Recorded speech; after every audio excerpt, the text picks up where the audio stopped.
2024년 가을, 경기도 가구 공장. 한 남자가 사진 한 장을 꺼냈습니다. 70년 된 흑백 사진. 이게 제 할아버지, 할머니예요. 평생 단 한 번도 뵌 적이 없어요. 사진 속 6명. 1950년 5월, 전쟁 한 달 전. 아버지는 평생 이 사진만 보며 사셨어요. 그의 눈가에 이슬이 맺혔습니다. 한 장의 사진이 한 사람의 운명을 어떻게 바꾸었는지 지금부터 들려드리겠습니다. 제1장 검은 땅 아래.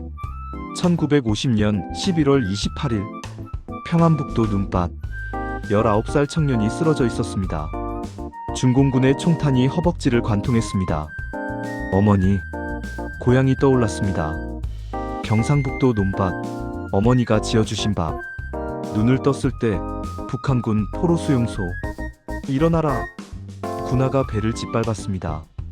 1953년 휴전, 포로 교환이 시작되었습니다. 하지만 그의 이름은 명단에 없었습니다. 너는 못 간다? 그는 울부짖었습니다. 제발. 하지만 끌려갔습니다. 함경북도 탄광으로. 매일 새벽 4시 갱도로 내려가 곡괭이질. 12시간. 배급은 옥수수죽 한 그릇. 밤이면 꿈에서 고향이 보였습니다. 어머니, 아버지, 동생들. 눈물이 베개를 적셨습니다. 20년이 지났습니다. 가족들은 그를 전사자로 생각했습니다. 하지만 탄광에서 그는 여전히 곡괭이질을 하고 있었습니다. 1972년 결혼. 1975년 아들 탄생. 이 아이에게는 꿈을 주고 싶소. 눈물이 흘렀습니다. 제2장 포로의 아들. 1980년 5살 포로 새끼. 아이들이 그를 괴롭혔습니다. 유치원 선생님도 차별했습니다. 너는 그림 그리지 마. 엄마, 나는 왜 나쁜 아이예요? 어머니는 눈물만 흘렸습니다. 1985년 겨울밤. 아버지가 불렀습니다. 너는 알아야 한다. 아버지는 원래 남쪽 사람이란다. 그날 밤 아버지는 모든 것을 말했습니다. 고향, 전쟁, 포로, 돌아갈 수 없는 그곳. 아버지는 평생 고향에 가고 싶었단다. 눈물이 뚝뚝 떨어졌습니다. 10살 소녀는 깨달았습니다. 우리는 다르구나. 1993년 고등학교 졸업. 인민군 입대. 열심히 하면 당원이 될 수 있을까? 3년 후 동기들은 당원이 되었습니다. 그는 빠졌습니다. 1996년 중대장이 말했습니다. 성분이 문제야. 당원은 안 될 거야. 제대하면 탄광으로. 모든 것이 무너졌습니다. 제3장 운명을 바꾼 밤. 1997년 봄. 인민군대를 탈영을 하여 집에 돌아왔습니다. 아버지는 더 늙어 있었습니다. 밤에 피 섞인 가래를 뱉는 소리. 어느 날 밤 아버지가 방으로 불렀습니다. 바닥에 방 바닥을 파헤치기 시작했습니다. 헝겊 보따리, 사진 한 장. 세월에 바래고 구겨진 흑백 사진. 내 할아버지, 할머니다. 1950년 5월 47년을 숨겨왔다. 발각되면 정치범 수용소였어. 하지만 버릴 수가 없었어. 아버지의 눈에서 눈물이 흘렀습니다. 이 사람들이 살아있는지 죽었는지 나는 몰라. 47년 동안 소식을 못 들었어. 아버지는 흐느꼈습니다. 아들은 결심했습니다. 제가 아버지 대신 다녀오겠습니다. 남쪽으로 가겠습니다. 미친 소리. 잡히면 총살이야. 알아요. 하지만 아버지 평생 소원이잖아요. 아버지는 오랫동안 말이 없었습니다. 그리고 천천히 고개를 끄덕였습니다. 조심해라. 제발. 사진을 그의 손에 쥐어주었습니다. 이 사람들을 찾거든 말해줘라. 네 아버지가 살아있다고. 두 남자는 껴안고 울었습니다. 1997년 6월 15일 새벽 2시. 보초자리를 이탈 탈영을 했습니다. 철조망을 빠져나갔습니다. 주머니에 사진. 뒤도 돌아보지 않고 달렸습니다. 압록강을 향해. 제4장 압록강. 일주일. 낮에는 숨고 밤에 이동. 풀뿌리를 뜯어먹었습니다. 탈영병을 찾습니다. 방송이 들렸습니다. 압록강. 생각보다 좁네. 하지만 6월 장마철. 물살이 거셌습니다. 사진을 꺼냈습니다. 아버지를 위해서 밤 11시 30분 물속으로 뛰어들었습니다. 차가웠습니다. 사진이 젖을까봐 머리 위로 손을 들었습니다. 필사적으로 헤엄쳤습니다. 물살이 끌어당겼습니다. 아버지 죄송합니다. 그 순간 발이 바닥에 닿았습니다. 기어 올라갔습니다. 중국 땅. 그는 소리내어 울었습니다. 제오장 중국 그리고 미국. 중국도 위험했습니다. 공안은 탈북자를 북송했습니다. 낮에는 숨고 밤에 움직였습니다. 쓰레기통을 뒤졌습니다. 한 달 후 조선족 할머니가 발견했습니다. 아이고 불쌍한 것. 눈물을 흘렸습니다. 우리 헛간에 숨어라. 밥 줄 테니. 따뜻한 밥. 울면서 먹었습니다. 일주일 후 한국인 목사. 하나님께서 당신을 이끄셨습니다. 지하교회로 데려갔습니다. 3개월 후 한국으로 가고 싶습니다. 한국은 어렵습니다. 미국은 가능합니다. 고민했습니다. 하지만 선택지가 없었습니다. 미국으로 가겠습니다. 1998년 10월 로스앤젤레스. 이게 미국이구나. 한인 식당 설거지. 하루 12시간. 월급 $700. 북한 탄광에 비하면 천국이에요. 영어를 배웠습니다. 알파벳부터 매일 밤 공부했습니다. 하지만 밤이면 괴로웠습니다. 아버지 어머니, 탈영 후 가족은 어떻게 되었을까? 2003년 시민권 취득. 선서식에서 울었습니다. 나는 이제 미국인. 하지만 마음은. 집에서 사진을 꺼냈습니다. 아버지 죄송합니다. 정작 중요한 걸 잊고 살았어요. 결심했습니다. 한국으로 가야 해. 이제. 제육장 60년 만에 귀환. 2004년 3월 인천공항. 여기가 아버지의 나라구나. 다음날 국방부. 제 아버지가 6.25 때 포로가 되셨어요. 지금 북한에 살아계세요. 담당자가 놀랐습니다. 생존 국군 포로요? 컴퓨터를 검색했습니다. 있네요. 그런데 전사자로 처리되어 있습니다. 1950년 11월 30일. 아니에요. 아버지는 살아계세요. 사진을 꺼냈습니다. DNA 검사해보면 돼요. 가족을 찾아야겠네요. 경상북도 시골 마을. 면사무소. 큰형님이 아직 살아계세요. 90세 넘으셨을 거예요. 낡은 기와집. 문을 두드렸습니다. 백발의 노인. 누구시오?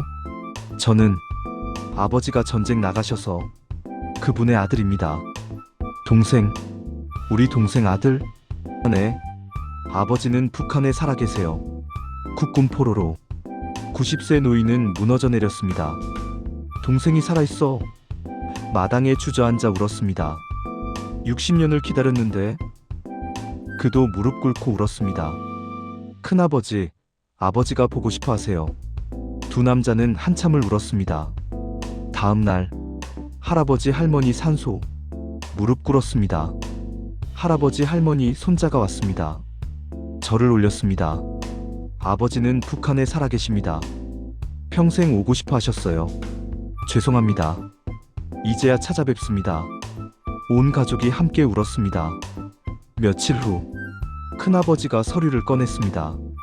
할아버지께서 땅을 남기셨다. 두 아들 이름으로 반씩. 토지 등기부. 네 아버지 몫이 4만 평이다. 할아버지께서 돌아가시는 순간까지 네 아버지를 기다리셨다. 반드시 돌아온다고. 그는 무너져 울었습니다. 할아버지. DNA 검사. 99.9% 일치. 신분 정정. 전사자에서 국군포로 생존자로. 2004년 8월 15일 광복절. 국방부 청사. 화랑무 고문장을 수여합니다. 상패를 받아든 순간 눈물이 쏟아졌습니다. 아버지는 영웅이에요. 대한민국이 인정했어요. 국군포로 가족연금. 매달 200만 원. 이걸로 아버지를 도울 수 있어요. 하지만 북한으로 송금할 방법이 없었습니다. 아버지 받으셨을까? 제7장 새로운 삶. 한국에서 살겠습니다. 큰아버지가 말했습니다. 땅은 내가 농사 지을 테니 너는 하고 싶은 일 해라. 2006년 경기도 가구공장. 취직. 이게 소나무, 이게 참나무. 하나하나 배웠습니다. 첫 월급 150만 원. 이게 제 돈이에요?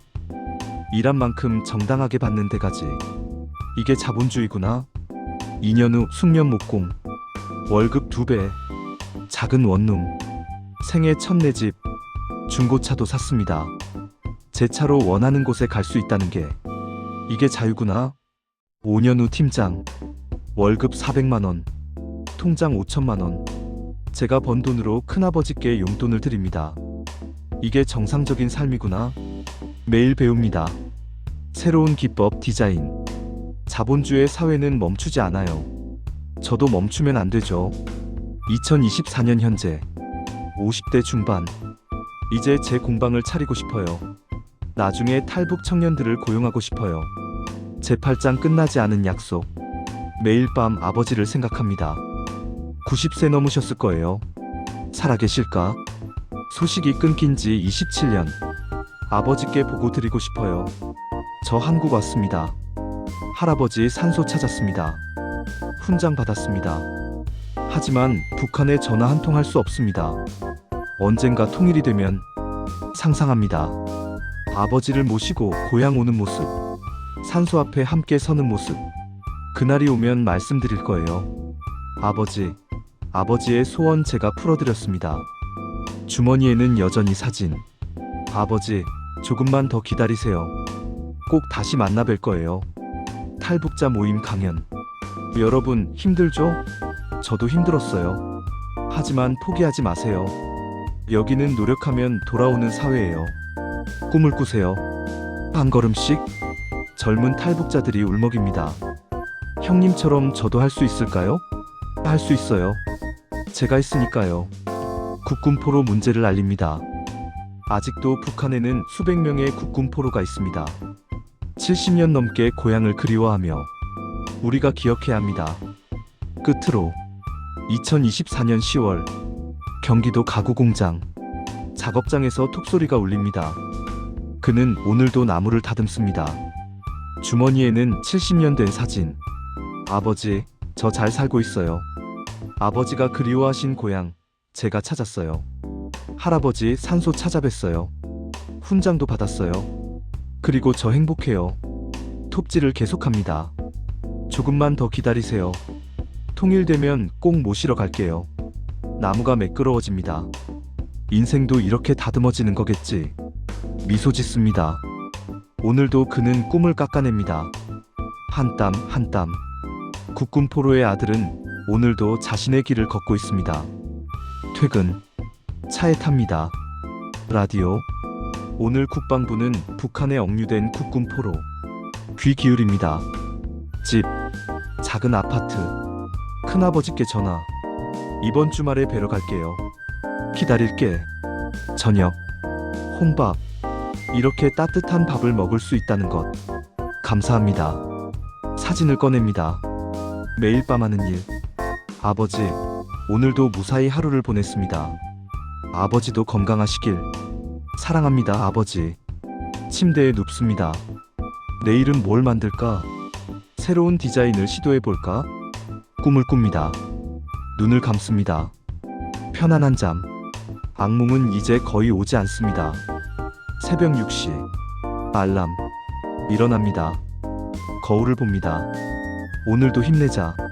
아버지 생각하며 열심히 살자. 아침 해가 떠오릅니다. 새로운 하루. 미소 짓습니다. 좋은 하루가 될 거야. 맺은 말. 이 이야기는 경기도 가구공장에서 2달간 들은 실화를 바탕으로 재구성했습니다. 국군포로 문제는 아직 해결되지 않은 우리의 아픈 역사입니다. 2024년 현재도 북한에는 생존 국군포로와 후손들이 있습니다. 이 이야기가 그들을 기억하고 통일의 그날을 준비하는 계기가 되기를 바랍니다. 탈북하여 대한민국에서 새로운 삶을 시작한 모든 분들께 희망과 용기가 되기를 바랍니다.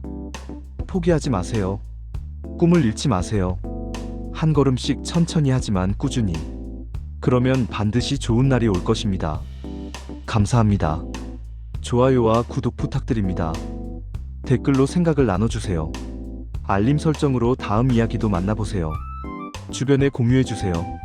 국군 포로, 탈북 실화 감동 실화, 6.25 전쟁 통일 희망.